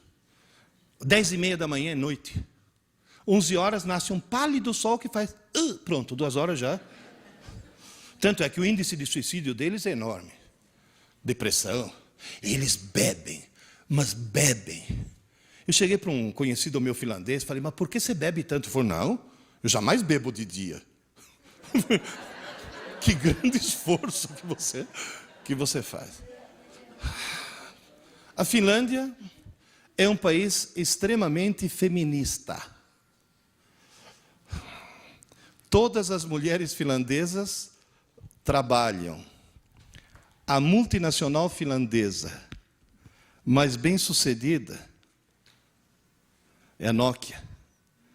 Quem que colocou a Nokia como líder mundial em celulares? Seu presidente. Quem é seu presidente? Uma mulher. Todas as mulheres finlandesas trabalham. O parlamento finlandês tem 40% de mulheres. 40% do parlamento são mulheres. Todas as finlandesas trabalham. Só que a Finlândia é um país de primeiro mundo, né? Não tem babá, não tem empregada doméstica. Portanto, todas as escolas finlandesas são período integral. Porém, só tem aula pela manhã. À tarde eu fui visitar. Cada criança tem uma mesinha, uma gaveta, onde guarda seus cadernos, seus livros, e em silêncio e sozinhos, eles fazem aula dada, aula estudada, hoje. E são o melhor sistema educacional do mundo. Eu sempre digo que a Finlândia somos nós, na rua Tamandaré 596, faz 60 anos. E nunca veio nenhum secretário da educação perguntar para a gente por que vocês têm tanta eficiência e tanto sucesso. Por quê? Nós não temos os melhores professores e nem temos o melhor material. Nós temos os melhores alunos na medida que eles se convenceram que um bom aluno é alguém que estuda pouco, mas todo dia. Gente, essa é a regra do jogo que eu imploro para vocês mudarem. Por quê? É tal história. O aluno acha que nós não existimos fora da escola e nós achamos que o aluno não existe fora da escola. O aluno é gozadíssimo. Eu estou jantando num restaurante e passa um ex-aluno. Ô, Pierre, você comendo? Essa é a reação. O chato é quando o ex-aluno é caixa do motel, né? E a pergunta é a mesma. Agora, na realidade, assim como eles acham que a gente não existe fora da escola, a gente acha que eles não existem fora da escola. Portanto, o pedido que eu vou fazer para vocês, por favor, virem 180 graus. Virem 180 graus. Parem de se preocupar em melhorar a aula. A aula já está boa. Vocês dão boas aulas. Só que vocês dão boas aulas inúteis. Porque aquela boa aula depois vai parar no lixo. Vira 180 graus. Não vai fazer que nem aquela loira da TV que virou 360 graus. Né?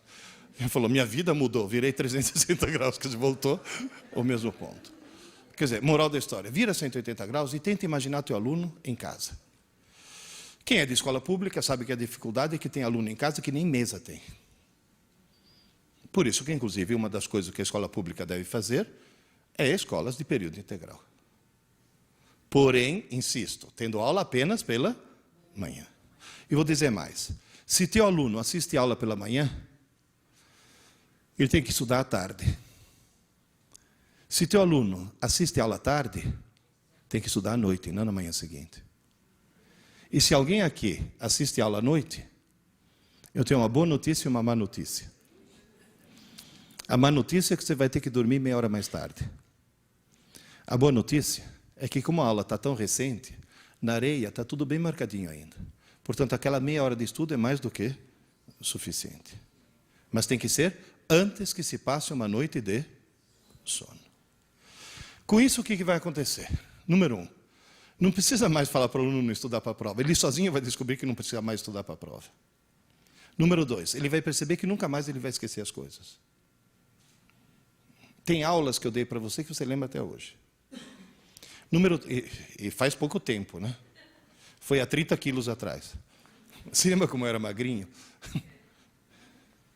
Terceira surpresa. O QI aumenta. O QI aumenta. Ele fica mais inteligente. Agora, como é que ele pode descer a escada da inteligência? Bom, em primeiro lugar, continuando a fazer o que ele faz até hoje. Lembrar sempre o seguinte, existe o momento da aula e muito tempo depois existe o momento da prova. Aluno inteligente estuda o mais perto possível da aula. Aluno desorientado estuda o mais perto possível da prova. Agora eu vou fazer mais uma pergunta de $1,5 milhão. Prontos? Qual vocês acham que é a porcentagem de alunos brasileiros que se encaixa nesse esquema aqui? 99%. Portanto, vamos fazer uma coisa? Vamos fazer nossos alunos virar 1%? E aí, a coisa vai crescendo. Porque, inclusive, lembre-se de uma coisa. Os nossos alunos, conforme você estava comentando, vão entrar no mercado de trabalho que tem cada vez mais gente e cada vez menos necessidade de mão de obra. Quanto bancário foi para o olho da rua por causa da internet e do caixa eletrônico? Outro dia eu fui dar aula magna na Unisa Digital. Para quem que eu dei aula? Para 2 câmeras e uma antena parabólica. E a aula foi retransmitida para 52 universidades. Se não fosse a tecnologia, precisaria de 52 Pierluigi para fazer aquilo que um Pierluigi só fez. Certo? Agora, insisto mais uma vez. Uma aula magna, uma palestra, são todas coisas que a eletrônica pode suprir. Agora, aula de verdade, se não tem o olho no olho, se não tem o professor recebendo o feedback do aluno, não funciona. O professor de verdade é alguém que dá aula olhando para a cara dos alunos e recebendo o feedback imediato. Está claro isso?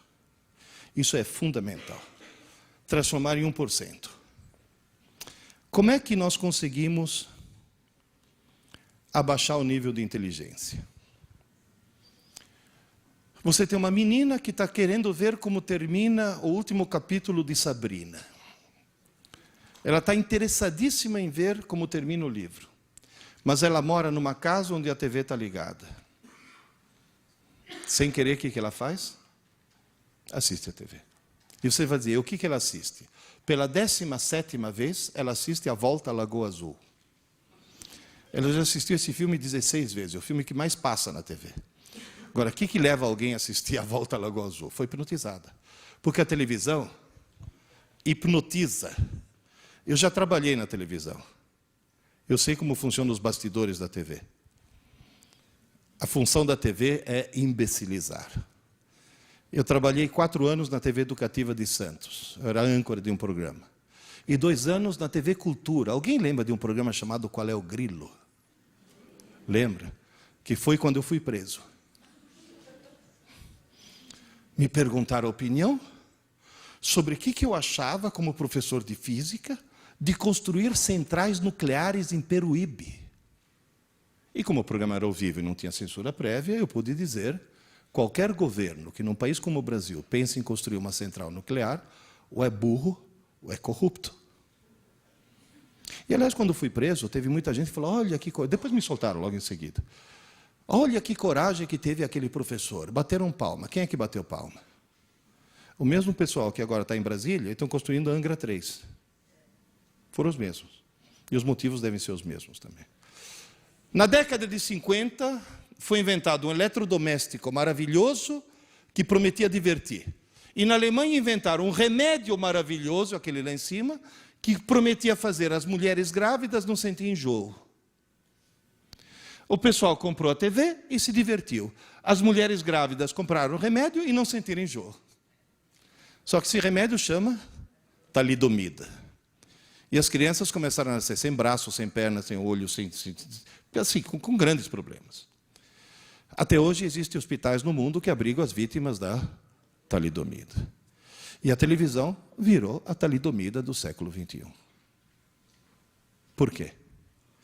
Olha, gente, posso dizer uma coisa? Eu recebo centenas de e-mails, no meu programa de rádio, que é um programa de informática. 20% dos meus ouvintes têm mais de 60 anos. O que mostra que a escada todo mundo sobe. 20% dos meus ouvintes são deficientes visuais. São cegos que trabalham no computador e, obviamente, trabalham pelo som e não pela imagem. 20% dos meus ouvintes são pessoas que não têm computador, não querem ter computador, mas querem ouvir dois amigos conversando, que é uma coisa que faz falta hoje em dia. E o resto é o resto do público. Quem é que manda as dúvidas mais inteligentes? Os cegos. Você vai dizer, mas por quê? Cegueira aumenta o QI? Não, mas não assistir TV aumenta. Não, estou falando sério. Estou falando sério. Vocês não... Gente, a TV intencionalmente acaba com o espírito crítico das pessoas. Por quê? Por uma razão muito simples. Porque se não abaixar teu espírito crítico, você não compra. Gente, outro dia eu estava no hotel assistindo um programa do canal Discovery, e aí vi uma propaganda que durou acho que uns 10 minutos. Olha, 10 minutos é grana, hein? Mesmo uma TV por assinatura, 10 minutos de programa. Quer dizer, que o cara está vendendo o produto. O que ele está vendendo? Um sofá de plástico preto inflável. Agora eu pergunto, em nome de Deus, por que alguém vai querer em casa um sofá de plástico preto inflável? Que se você sentar sem camisa e levantar, ele vem junto. Tem algum motivo? Tem. Mostra lá a propaganda que você está... Tem um cara sentado ao ar livre no seu sofá de plástico preto inflável. De repente, um de cada lado, vem 2 caminhões assassinos que tentam espremê-lo. Mas ele está sentado em cima do sofá. E o sofá aguenta 2 caminhões. É uma coisa que pode acontecer com qualquer um. Você está belo e sossegado, vê os 2 caminhões, mas você tem o sofá de plástico preto inflável. Eu posso perguntar por que vocês estão rindo? Sabe por que vocês estão rindo? Porque vocês não estão à frente de uma TV, portanto estão com o espírito crítico a toda. Está claro? Estão percebendo o ridículo da situação. Porque se nesse momento tivesse uma TV ligada aqui, passando essa propaganda e passando essa cena, ia ter cara olhando e falando, nossa, é resistente mesmo. Quer dizer, você perde o espírito crítico. Há mais ou menos 15 anos eu tive uma crise de azia durante a noite. Levantei, tomei um antiácido, fui para a sala, para não acordar minha mulher. Liguei a TV. Bom, em primeiro lugar, eu descobri uma coisa que me deixou pasmo. Que na TV aberta, passa filme semi-pornô. E com um enredo sofisticadíssimo, né? Certo? Do tipo, está chovendo, tira o sutiã. Quer dizer, aquelas coisas assim, absolutamente sem nexo. Qualquer coisa é desculpa para ficar pelado. Aí eu vi uma propaganda que durou uns 10 minutos. Foram os 10 minutos mais intrigantes da minha vida. Que eu não entendi o que estavam me vendendo. Eu vi uma senhora loira de meia idade, fantasiada de toureiro, com uma roupa de lamê dourado, toda cheia de lantejoula, parecia uma drag queen, tentando me vender alguma coisa em espanhol. Eu falo espanhol, mas eu não entendi. No fim ela subiu num palco, num ambiente que parecia um templo asteca, sentou num trono, no meio de 2 tochas acesas, e encerrou a propaganda me olhando nos olhos e falando, ligue já, ligue já, ligue já. Eu olhava e falava, mas ligue já por quê? O que ela quer, meu Deus do céu? Eu fui investigar e descobri que não é uma senhora. Não, também não é um senhor. É um híbrido, vai. Se você pegar Hebe Camargo e Calbi Peixoto e fizer a síntese, você vai obter uma coisa estranhíssima chamada Walter Mercado. Que até pouco tempo atrás estava falando ligue já no México. Agora está falando ligue já no teu celular. Prepare-se, Walter Mercado está de volta. Agora, o que é de estranhar não é ter uma coisa estranha na TV. Coisa estranha é ter na TV do mundo inteiro. Na TV americana, então, quanto mais estranho e pervertido for o cara, maior audiência que ele tem. Lembra daquela charada? O que é o que é? Anda para trás, muda de cor e come criança. Michael Jackson. Ou seja, você tem as coisas mais esquisitas do mundo na TV do mundo inteiro. Porém, o que é de estranhar é que esse cara fatura bruto 240 milhões de dólares por ano. O que é de estranhar é que quando ele fala ligue já, as pessoas ligam. E a Rede Globo aprendeu a lição, né? Que na hora que o Pedro Bial fala ligue já, 60 milhões de idiotas ligam para o paredão do Big Brother, pagando. O cara que liga para o paredão do Big Brother tem que estar muito lesado mentalmente. E tem que estar num degrau bem baixo lá da escada. Agora, professor, o que mais abaixa o QI? Como já disse, computador mal usado. Eles ficam até 3 horas da manhã no MSN, conversando com 10 pessoas ao mesmo tempo, portanto, fatiando o seu lobo frontal em 10 pontos de atenção ao mesmo tempo. E cuidado, hein? A função do lobo frontal é fazer convergir todas as informações que vêm de todos os nossos módulos cognitivos numa linha única de pensamento. O cara está fatiando aquilo, está abrindo 10 caminhos diferentes. Aí o que acontece? A mãe leva na psicopedagoga, que leva para o neurologista. Esse neurologista tem um protocolo de sintomas de verdade, de criança que sofreu acidente de parto, que bateu a cabeça quando era nenê. Ou seja, criança que tem problema neurológico, e com esse conjunto de sintomas, ele diagnostica TDA. Só que essa criança não está com TDA. Se essa criança tirar o computador do quarto e colocar na sala, o TDA desaparece. Então, vocês percebem que o que está acontecendo é que a informática está produzindo, fora o fato de que, se tiver algum professor de português aqui, já deve ter ficado horrorizado com a ortografia, né? Por que a esmagadora maioria das placas que eu encontro na estrada tem essa indevida crase? Porque as obras são a 500 metros, não são a 500 metros, né? Por que tem isso? Porque de tanto ver escrito errado, as pessoas acham que é errado o que é certo. Já tem no vestibular esse ano, já teve aluno esse ano que passou, que na redação de vestibular escreveu aqui com K. Isso anula uma redação. Tanto é que eu estava brigando com o aluno meu, eu falei, para de escrever feito um idiota, senão depois você vai fazer a redação escrevendo feito um idiota, com esse internetiquez aí. Pô, professor, é para escrever mais rápido, é para abreviar. Eu falei, é para abreviar? Então, por favor, me explica que raio de abreviatura é. Escrever Naum, que tem 4 letras, no lugar de não, que tem 3. Aí vira um outro. Professor, o que é abreviatura? Falei, um dia você irá preso. E a abreviatura é o que você faz para entrar no carro da polícia, seu desgraçado.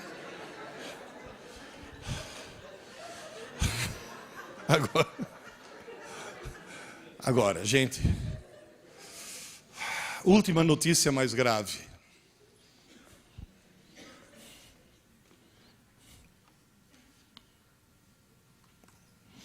O uso do MSN, um psiquiatra descobriu, produz um rebaixamento no QI, que é o dobro do que o seu jovem fumasse maconha.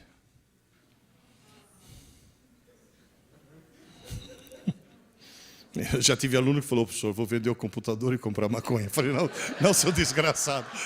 As duas coisas são igualmente ruins. Professor, e outra coisa, fone de ouvido, além de ensurdecer, e quando usado de um lado só, produzir labirintite, o uso constante de fone de ouvido, um pesquisador japonês descobriu que tira do jovem a capacidade de articular a fala de forma coerente.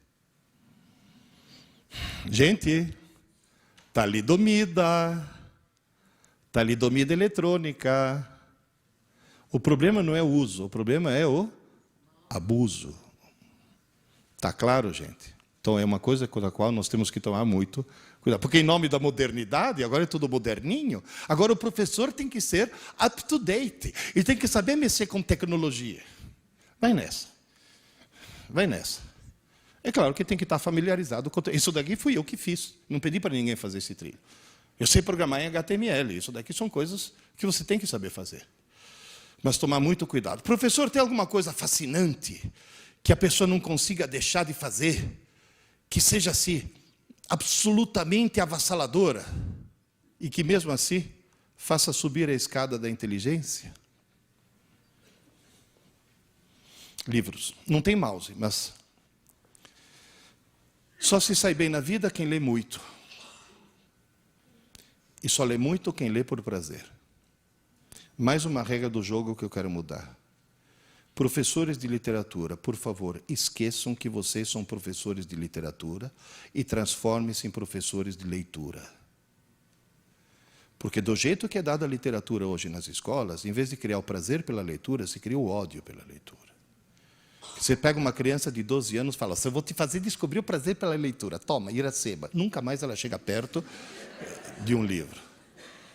Primeiro, professor de leitura. Depois é que vira professor. Se você começar com Harry Potter, você chega em Machado de Assis. Se você começar com Machado de Assis, você não chega em lugar nenhum. Criar o prazer pela leitura. Como é que se cria o prazer pela leitura? Eu tive essa sorte quando eu tinha 9 anos. Eu morava na Itália, fui buscar o livro semanal da minha mãe na banca de jornal. Minha mãe adorava livro de mistério, Agatha Christie, essas coisas assim. Eu não gostava muito. Aí o jornaleiro chegou para mim e falou, Pierluigi, saiu uma coleção nova aqui. Urânia, ficção científica. Não quer levar o número 1? Arthur Clarke. Arthur Clarke, hein, naquela época. Falei, o que é? É mistério também? Ele falou, sim, mas é outro tipo de mistério. Uma espaçonave que vai para Marte, aí os alienígenas. Opa. Marte. Comprei. Levei para casa e perdi o fôlego. Sabe quando você faz... Eu olhava e falei, muito bom, não conseguia parar. Não consegui parar. Gente, eu tenho 65 anos. Eu só tive essa sensação de, mas isso é muito bom, 3 vezes na vida. Com sexo, ficção científica e leite condensado. Foram as 3 grandes descobertas. Quer dizer, obviamente não na mesma idade, né? E não nessa ordem. Moral da história, logo em seguida está comprando o número 2, número 3, número 4, número 5. A coleção ainda existe. Estou esperando chegar pelo correio número 1700 e pouco. Ninguém lê milhares e milhares de romances se não for por puro prazer. Mas tem que descobrir o prazer de ler. Aí, um belo dia, chegou um dos meus filhos, tinha 15 anos. Ô pai, estou muito preocupado. Eu falei, por que, Adriano? Pai, descobri que não é que eu não gosto de ler. Eu odeio ler. Falei, que bom, agora que está preocupado, sou eu. Pai, você lê muito, né? Falei, eu leio muito. Todas as minhas irmãs leem muito. Falei, todas as suas irmãs adoram ler. Todos os meus irmãos também leem. Todos os teus irmãos também leem. Pai, sou eu que não leio? Será que eu vou ficar burro? Eu falei, não, meu filho, você já é. Porque quem não lê, por definição, é uma besta. Inclusive, ele chegou e falou, mas eu já li um livro. Indicado pela escola. Depois eu fui ler. Olha, se fosse o primeiro livro da minha vida, eu era semi-analfabeto até hoje. Um livro horrível. Eu olhava para aquilo e falei, meu Deus, quem que escreveu isso? Só pode ser uma freira que fuma maconha, não tem outra explicação. Era um livro sobre as crises místico-religiosas de uma galinha. De uma galinha. No meio do livro, por uma escada de luz, descia o Arcanjo Galo. Eu falei, não, Arcanjo Galo não, é jogo duro, né? Falei, Adriano, não estou pedindo para você ler um livro, estou pedindo para você descobrir o prazer de ler. Ele falou, como? Eu falei, fácil. Foram escritos milhões de livros no mundo. Um foi escrito para você. Ele falou, qual? Eu falei, não sei. Como é que eu acho? Eu falei, simples. Comece a ler um livro qualquer. Está chato? Para e começa outro. Para, pai. Para. Porque a tua tarefa não é ler um livro, é descobrir o teu livro. Se está chato, não é teu livro. Começa outro. Está chato? Para. Começa outro. Está chato? Para. Começa outro. Está chato? Para. Falei, sabe qual é o perigo?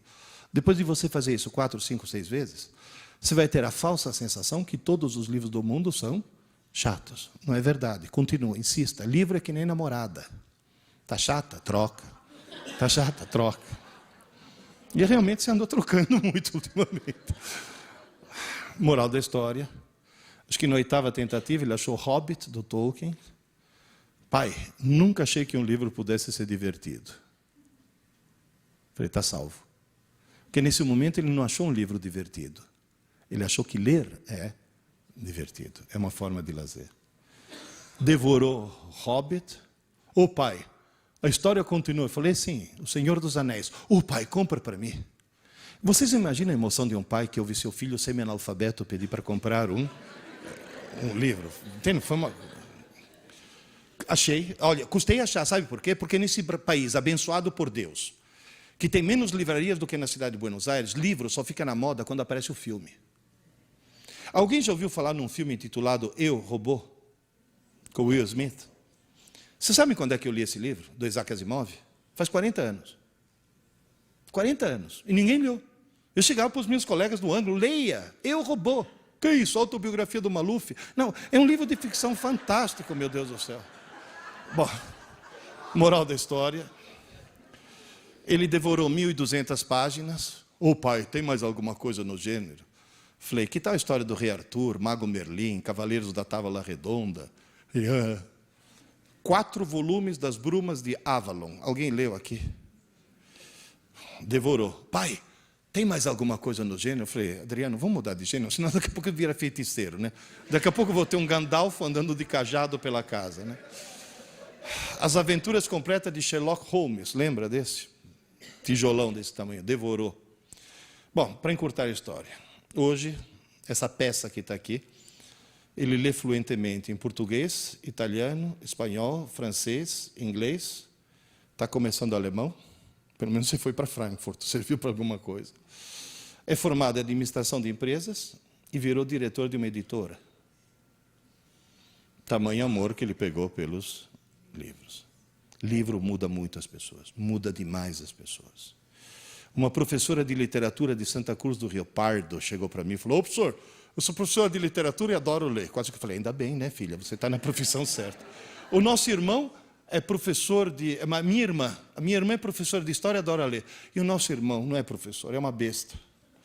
O cara não lia nem bula de remédio, professor. Além de tudo, desgraçado é corintiano, mas aí minha irmã foi numa livraria e encontrou um livro intitulado Aventuras e Desaventuras do Timão.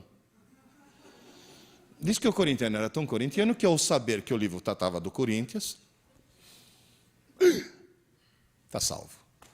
Descobriu que o livro contava histórias do Coringão muito mais interessantes do que ligar uma TV e ficar ouvindo o abominável Milton das Neves. O camarada adorou aquele livro. Logo em seguida ele estava lendo a biografia do Rivelino, história das Copas do Mundo. Só que em Piracicaba tem um ditado que diz, se abrir a porteira, não passa um boi, passa a boiada. Ele começou a ler de tudo. Aí a irmã dele me contou, falou, professor, adivinha o que aconteceu 2 anos depois que minha irmã encontrou aquele abençoado livro? Falei, o que houve?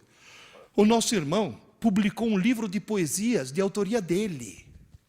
Gente, um corintiano escrevendo poesias. Olha o milagre que um livro consegue fazer, uma coisa assim, quase que sobrenatural, uma coisa assim, fantástica.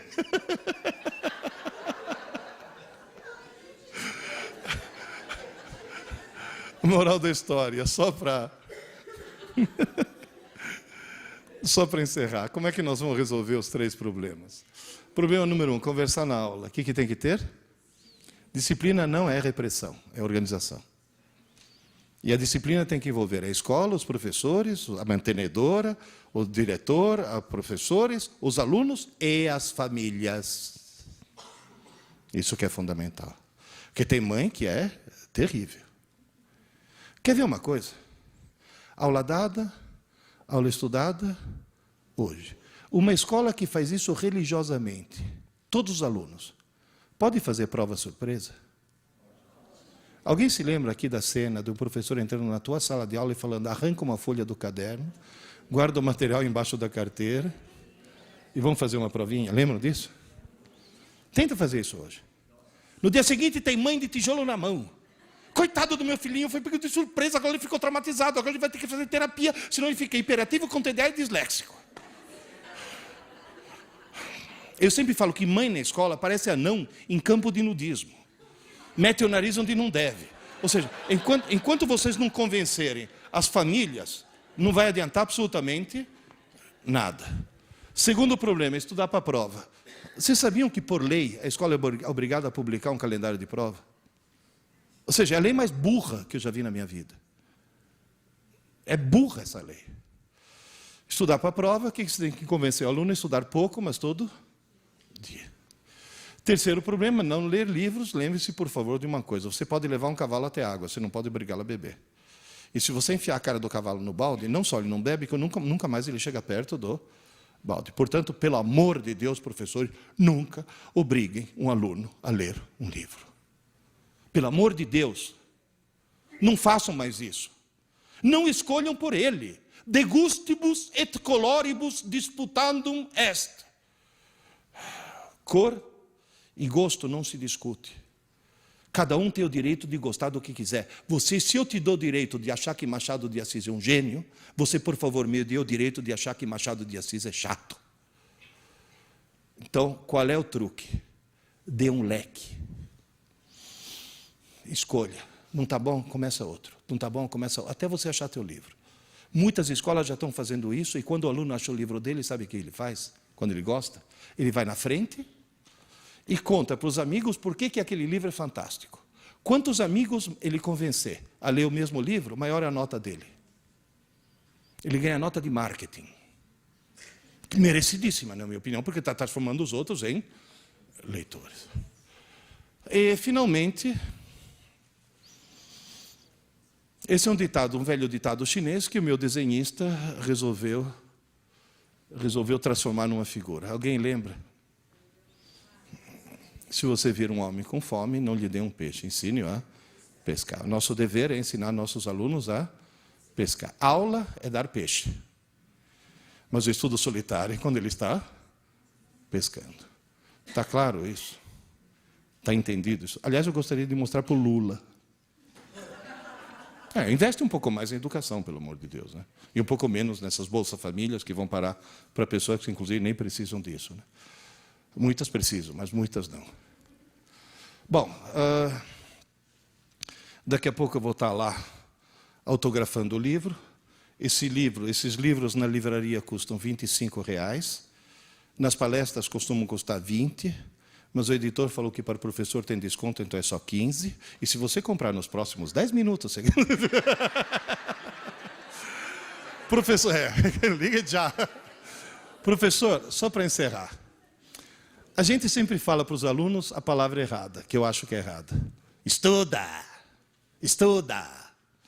Se você tentar resumir tudo em uma única palavra, para subir a escada da inteligência, uma única palavra. Leia! Nem que seja para ler Júlia, Bianca, Sabrina. Mas, pelo amor de Deus, leia. Professor, em 2 palavras, para subir a escada da inteligência, leia já. Mas comece a ler. Gente, agora perguntas para quem quiser fazer alguma pergunta. Eu segurei vocês um pouco mais do que deveria. Alguém tem alguma pergunta? Me faz um favor, faz a pergunta virado para a câmera. Ela vai te dar... É que a câmera tem... Nós estamos sendo... Vocês sabiam que nesse momento nós estamos ao vivo, né? Não sabia. Bom, meu nome é Carlos Borges, eu sou professor de física. Eu fui seu aluno no ângulo. E quando eu comecei a dar aula, eu imitava você. Parabéns, realmente é muito boa aula. Mas eu queria dar uma sugestão com relação ao item número 1, conversar na aula. Eu estava assistindo uma palestra do Francisco Ashtar, sabe quem é? Sim, o Chico Ashtar. E aí ele falou assim, se você não deixar os alunos participarem da sua aula, eles vão participar mesmo assim. Então é importante a gente bolar coisas para eles participarem. Aí diminui a conversa em aula. Era isso. Obrigado. Tá certo. É uma boa dica. Legal. Mais alguém?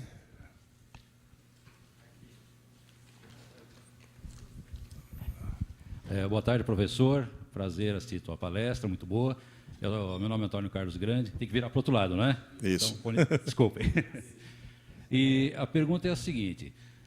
Nós temos hoje em dia essa bendita, né, dessa bolsa, auxílio que o governo dá, que eu acho que nós estamos criando um povo cada vez mais fraco, que cada vez mais nós temos um paternalismo em cima disso. E isso acontece também no ensino, não é verdade? Por exemplo, o que o senhor acha das cotas, as benditas cotas? Obrigado. Eu tive uma discussão na televisão sobre cotas. Aliás, foi no programa da Adriane Galisteu. E eu sou completamente contra as cotas, por um motivo muito simples, porque eu sou absolutamente contrário ao racismo. Eu acho que um dos cânceres que nós temos, culturais, que nós temos no Brasil, é o racismo. Nós somos um país muito, muito racista ainda, muito preconceituoso. E fazer cotas para negros, ou não interessa para quem, é uma forma de racismo, porque você está pressupondo que o cara seja um ser inferior, quando, na realidade, não é. Então, essa história de cotas é um negócio... É o governo tentando consertar, no fim do processo, uma coisa que começou errada no começo. Então, em vez de tentar consertar no começo, fazer uma escola pública de excelente qualidade, como existia 50 anos atrás, na realidade, estão tentando consertar o que está de errado lá para o fim. Isso não quer dizer que os alunos cotistas não tenham até um bom desempenho, porque lá pelas tantas, quando o cara tem boa vontade, o camarada consegue se superar, consegue superar as dificuldades. Mas, na realidade, acho que... Eu vou até dar um exemplo. No meu primeiro casamento, eu tive 2 filhas. Ele é filho do segundo casamento. Eu estou no 4º casamento. É claro, ficou chata, eu troco. Agora, na realidade, no meu primeiro casamento, eu tive 2 filhas, a Carla e a Luísa. A Carla é morena, bem morena, que inclusive a mãe dela tinha muito sangue índio, e a Luísa parece uma sueca. É loira de olho azul. Então, se fosse requerer cotas, uma conseguiria, outra não, e as 2 são filhas do mesmo pai, da mesma mãe. É uma coisa assim absolutamente sem sentido. E lembre-se, por favor, de uma coisa. Nós somos um país racista. Esse é um dos males que nós temos que combater. Posso dar um exemplo rápido? Eu adoro ficção científica, deu para perceber, né?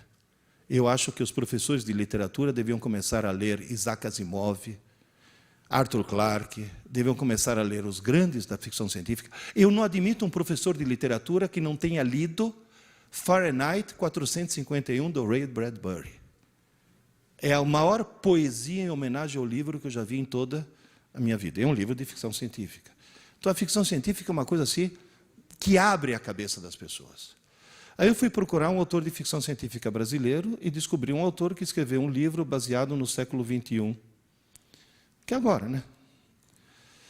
Eleições nos Estados Unidos, um candidato branco, um candidato negro. Jamais o negro ganhará as eleições porque um ser de raça inferior não pode ser presidente dos Estados Unidos. Textuais palavras do autor.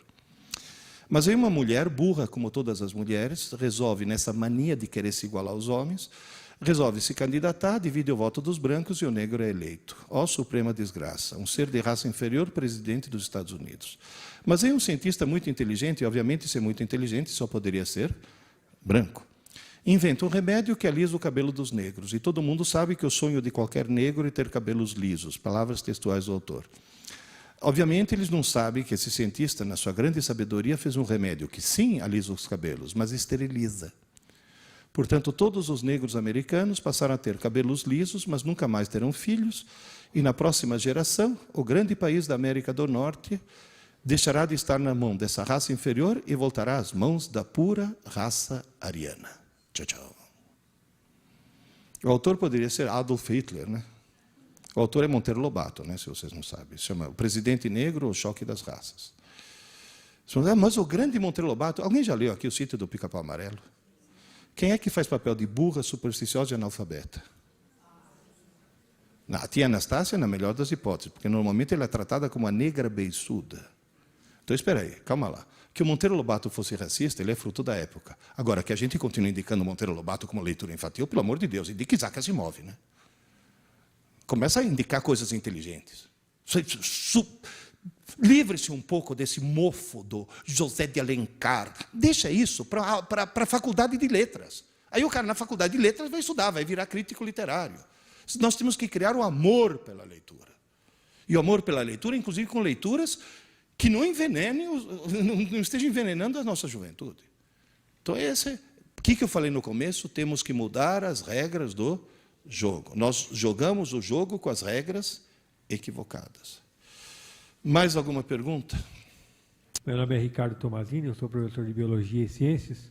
O senhor não acha também que esse paternalismo excessivo do governo federal e tudo está afetando também nossas escolas no sentido de aprovar os alunos que não têm competência? Eu acho que sim. Acho que essa história de não existir reprovação, eu não chamaria de reprovação, mas esse paternalismo excessivo, simplesmente, como disse o nosso amigo aí, nós estamos criando uma geração de fracos, de gente que não consegue mais lutar, não consegue ir mais atrás de um ideal, de gente que está mais acostumada a receber as coisas de mão beijada em vez de conquistar essas coisas. E está muita coisa equivocada. Por exemplo, eu ouço sempre o governo federal falando em inclusão digital, inclusão digital, inclusão digital. Quem aqui está em escola pública já viu o que aconteceu com o laboratório de informática, né? Virou Lan House. Virou LAN house. Eles entram lá para entrar no MSN, para jogar videogame. Que raio de inclusão digital é essa? Nós temos que ter uma inclusão cultural. Inclusão digital não funciona, acho que só funciona em exame de próstata. Na realidade, nós temos que ter uma inclusão cultural, meu Deus do céu. Tá certo? E depois aí que vem o computador e a gente faz. Olha, esse paternalismo realmente é o paternalismo que faz com que um cruel assassino de 16 anos não possa ser preso. Entendeu? Mesmo, ai, coitadinha de menor, pelo amor de Deus, né? Mas inclusive, muitas dessas regras foram estabelecidas por pessoas que dizem o que fazer dentro de uma sala de aula e jamais seguraram um pedaço de giz na mão. Esse que é o grande problema. E até tem uma teoria, uma proposta. Fechar todos os cursos de graduação de pedagogia. Atenção, não se assustem. Não existir graduação em pedagogia. Existir, isso sim, pós-graduação em pedagogia. E só seria admitido nessa pós-graduação alguém que tenha de carteira assinada comprovadamente 5 anos de sala de aula como professor. O cara passou 5 anos com o giz na mão, aí é que ele vai fazer pedagogia. Porque tem muita gente que dá palpite sem nunca ter estado dentro de uma sala. Ah, não, o aluno tem que fazer... Você sabe o aluno como é? Você já entrou lá? Tem cara aqui que tem que pedir para o aluno tirar o revólver e deixar na porta. Cara de escola pública. Eu tenho um amigo meu que tem uma mesinha na porta e, como ele é muito querido para os alunos, eles fazem o favor de deixar os revólveres em cima da mesinha, meu Deus do céu. Então tem que ter a vivência mesmo da coisa.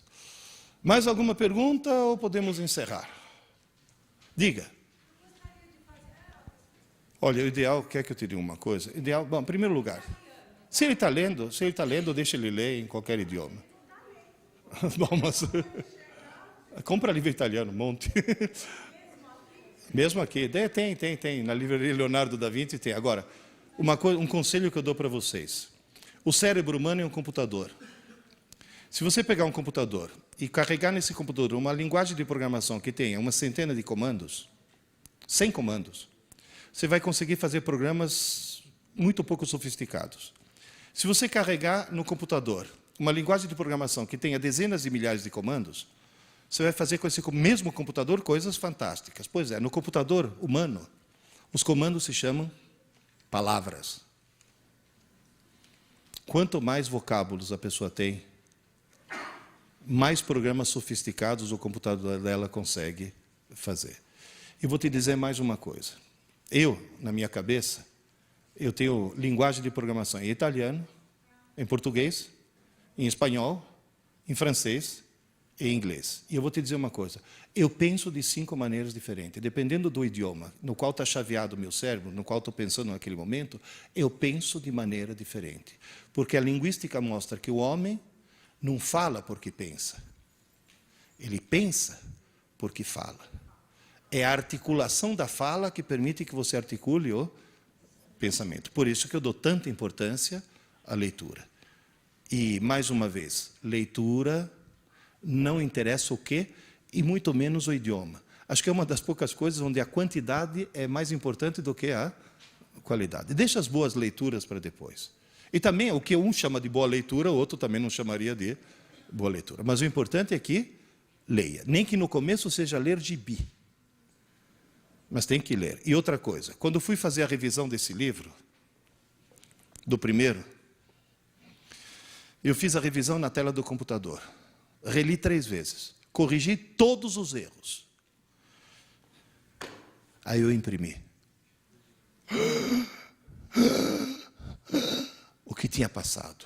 Ou seja, ler na tela é um mecanismo mental. Ler no papel é outro mecanismo completamente diferente. Por isso que o livro é uma coisa que jamais vai morrer. Certo? Queridas e queridos, não quero segurá-los mais tempo. Muito obrigado, espero ter sido útil. E, por favor, consultem a pesquisa que o sindicato fez, porque é uma coisa muito preocupante o que vai acontecer com a educação brasileira nos próximos 10 anos. Se continuar esse paternalismo, sabe? Vamos começar a fazer o quê? Distribuir diploma. Comece, dá o diploma de graça para o coitado, no final das contas, né? Então, ok. Tchau, gente. Muito obrigado. Então.